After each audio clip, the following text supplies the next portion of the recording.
Standing proud at 8,611 meters, K2 is the second highest mountain on Earth, but its reputation surpasses even Everest when it comes to danger. Known to climbers across the globe as the Savage Mountain, K2 has long been feared for its brutal weather, steep faces, technical routes, and chilling death toll. For every 4 climbers who reach its icy summit, one never comes back down. It has earned a mythic status in the climbing community, not just for its beauty, but for its savage indifference to human life. Unlike Everest, which has become a symbol of commercial expeditions, fixed ropes, and crowded camps, K2 has resisted domestication. It remains wild, it remains unpredictable, and in 2025, it has revealed new threats, dangers that are rewriting the story of mountaineering in the Karakoram Range. The year has proven that even as technology improves, gear advances and climbers prepare with more experience than ever before, the Savage Mountain finds new ways to remind the world why it holds one of the deadliest reputations on Earth. This is not just a story of altitude, storms, or avalanches.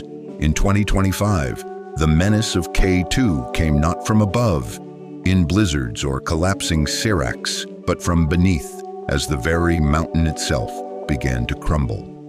Rockfalls triggered by rising global temperatures and melting ice turned once familiar routes into shooting galleries.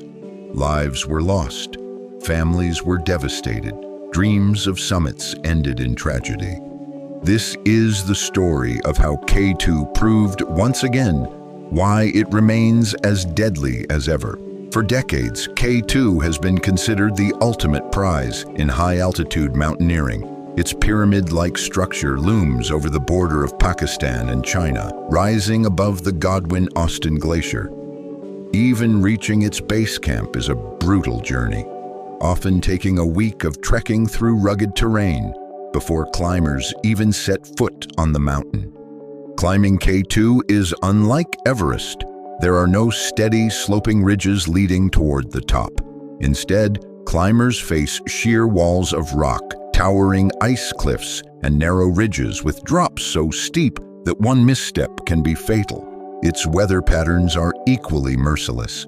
Sudden storms sweep in without warning, winds strong enough to knock climbers off. Their feet roar down the ridges, temperatures plunge to -60 degrees Celsius. For those caught high on the mountain when the weather turns, the chance of survival is almost zero. And then there is the infamous bottleneck, a narrow couloir located just 400 meters below the summit. Overhung by a massive serac of unstable ice, it forces climbers to cross directly under a frozen time bomb. Many have perished in this zone, trapped by avalanches or serac collapses, their final moments unfolding within sight of the summit. K2's history is filled with tragedy, yet in 2025, the danger shifted in a new and chilling direction. As global temperatures climbed higher, the natural glue that once held the mountain together, snow and glacial ice, began to vanish. Without that frozen stability, the cliffs and ridges of K2 began shedding rock at alarming rates. The result was catastrophic. Climbers arriving for the 2025 season quickly realized something was different. Routes that in previous years were stable were now plagued with constant rockfall. Stones whistled through the thin air, slicing into tents, ropes, and gear. Entire sections of the lower route, particularly between Base Camp, Camp 1, and Camp 2, became almost impassable. Where snow had once blanketed the slopes, leaving manageable paths of packed ice, now exposed rock waited, loose and ready to collapse at any moment. The lack of snowfall and an extended drought had stripped the mountain bare, turning what should have been a frozen ascent into a death-defying scramble across fragile, unstable terrain. Porters and climbers alike described the experience as terrifying. Some called it a shooting gallery, rocks tumbling from high cliffs with unpredictable speed and force, crashing into anything in their way. By mid-season, over half the expeditions had abandoned their attempts. The risk was simply too great. Yet even with the odds stacked against them, some climbers pressed forward, hoping to find a small weather window where the conditions might allow a safe passage. That window did open briefly in early August. For some, it led to triumph at the summit, but for others, it ended in heartbreak. The story of Jingguan. Among the climbers drawn to K2 in 2025 was Jingguan, a skilled mountaineer from China. She was more than just a climber. She was a yoga instructor, an active and driven individual who had already conquered Everest. Her experience and determination made her a strong candidate for the Savage Mountain. She joined the Imagine Nepal team, led by the legendary Mingma Sherpa. To say she was in good hands would be an understatement. Mingma was already a celebrated mountaineer, having climbed all 14 of the world's 8,000-meter peaks and holding the record for the fastest descent of both Everest and K2 within just 62 days. He was one of the 10 climbers who achieved the historic first winter ascent of K2 in 2021. If anyone could lead an expedition safely up the Savage Mountain, it was Mingma Sherpa. Yet even he hesitated in 2025. The conditions were unlike anything he had seen before. The mountain was unstable, dangerous in ways that experience alone could not solve. For weeks, the team waited. Finally, a shift came. Late July brought snow and cold temperatures, stabilizing parts of the route. By early August, forecasts hinted at a small opening. It was enough. The Imagine Nepal team prepared for their summit push. On August 11th, before dawn, Jing joined her team as they left high camp. Excitement buzzed through the group. The summit push had come after weeks of waiting, of doubting whether they would ever have the chance. Step by step, they moved higher, passing the looming serac above the bottleneck. The climb was grueling, but determination carried them forward. Hours later, Jing stood with her teammates on the summit of K2. For her, it was a dream realized. She had now stood atop both Everest and K2, an achievement few mountaineers could claim. The joy was immense. Photographs were taken, tears were shed, and the weight of weeks of anxiety lifted in an instant. Yet mountaineers often say the summit is only halfway. And for Jing, that truth would prove devastating. As the team began their descent, progress was steady. They moved carefully, retracing their steps through the death zone and back toward the safety of lower camps. By the evening of August 12th, they had traversed the house chimney and were nearing Camp 1. The finish line was close. Then, near 10 p.m., disaster struck. A sudden whistle in the air was the only warning. A rock, dislodged from higher slopes, hurtled down with lethal speed. There was no time to react. It struck Jing with brutal force. The team rushed to her side, but there was nothing they could do. The Savage Mountain had claimed her life. News of Jing's death rippled through the mountaineering community. Recovery operations took days, with rescuers risking their own safety to retrieve her body from the unstable slopes. Eventually, she was returned to her family in China. Her story became a sobering reminder of the mountain's unpredictability. Even in a year of triumphs, K2 demanded a price. The story of If Hussein. Just weeks before Jing's tragedy, another life had already been lost on K2. If Hussein, a Pakistani high-altitude porter, was working tirelessly to prepare the mountain for climbing teams. High-altitude porters are the unsung heroes of mountaineering. They set routes, fix ropes, and carry equipment, often at great personal risk. Without them, many expeditions would never make it beyond base camp. On July 18th, Hussein was descending with 3 fellow porters after completing work higher on the mountain.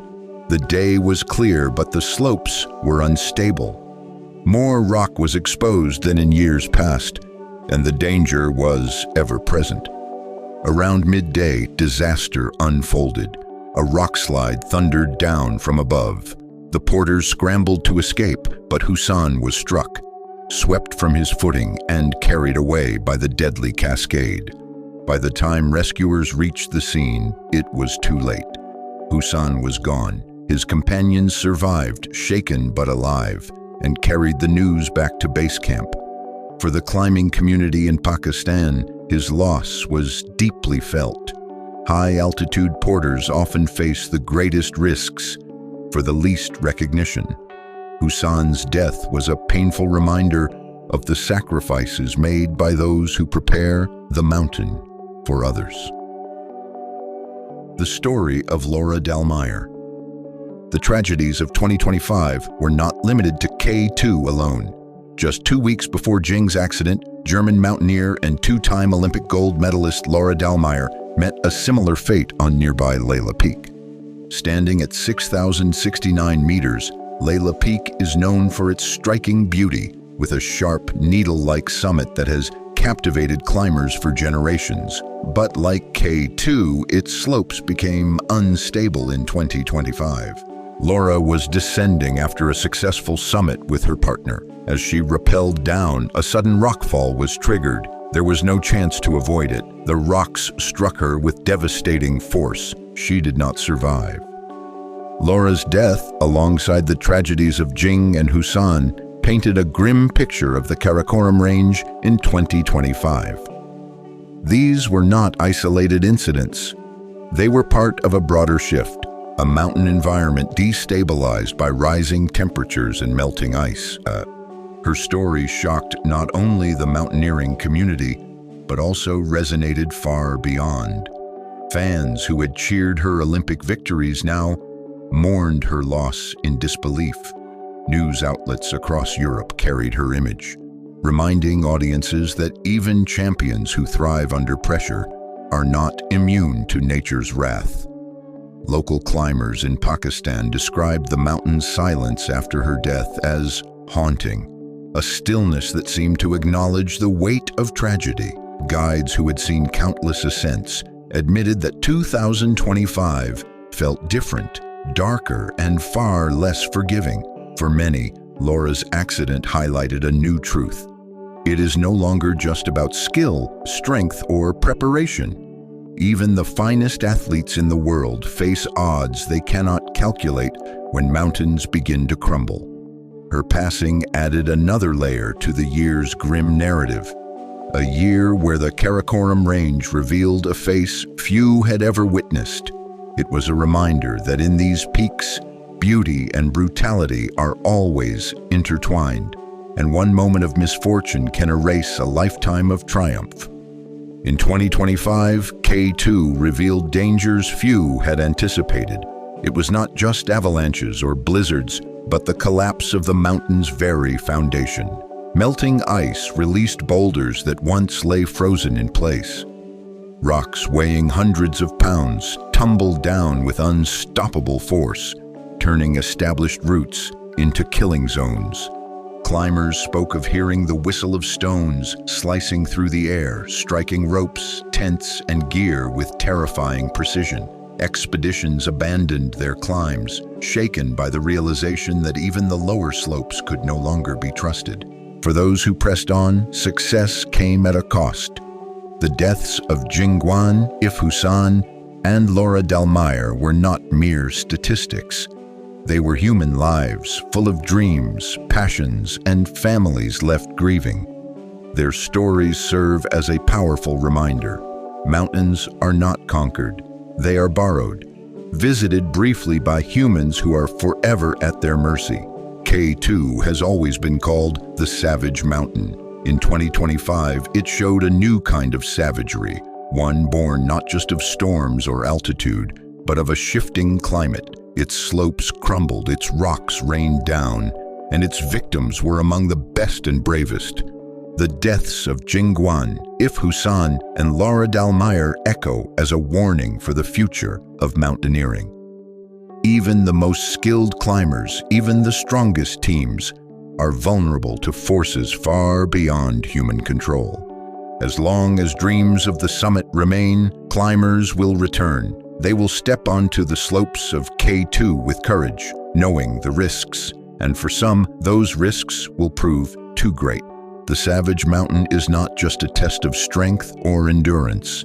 It is a reminder of the delicate balance between human ambition and nature's power. And in 2025, it reminded the world why it is still and always will be one of the deadliest mountains on Earth. If this story moved you, consider supporting more explorations into the world's most extreme places. Subscribe for more powerful documentaries. Share this story to keep the memories of Jing Guan, If Husan, and Laura Delmeyer alive, and join the conversation about the changing face of mountaineering in our time. The Savage Mountain will always draw those who dream of the summit. But the question remains, is the summit worth the risk?